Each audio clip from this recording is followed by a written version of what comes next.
Hey guys, so I'm coming here today with what I think is going to be a pretty useful video.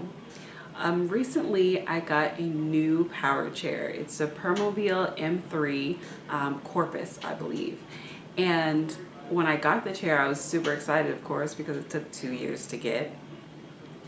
And somehow I accidentally put it into airplane mode. And everything was still functioning after it was in airplane mode, but this notice of airplane mode kept flashing on the screen and it was super annoying.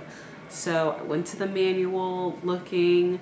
I had so many people looking in the manual and trying different things and nothing was working.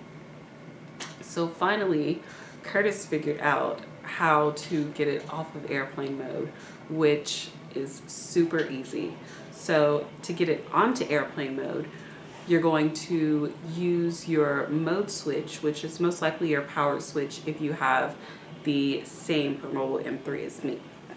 And you'll put it into your seat mode, and then you'll toggle to the left for 15 seconds. This is what my joystick and screen look like.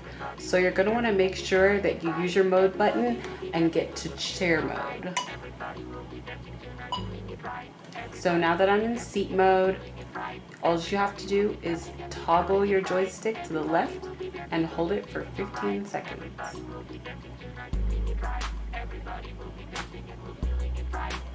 This is the hard part.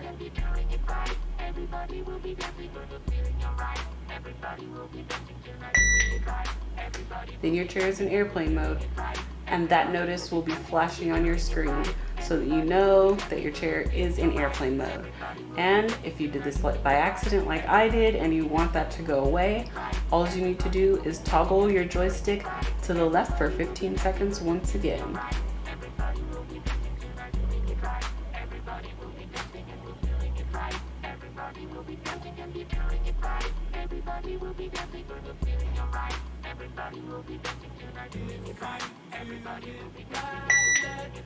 There you go. You can only do this in chair mode, of course, because if you're in another mode, obviously you'll be driving. So I hope this video was helpful and useful to you in case you found yourself in this situation with your Permobil M3 wheelchair. Go ahead and like this video, subscribe, and share it with anyone who may be asking you, how do I get my chair out of airplane mode? Thanks, and I'll see you guys next time.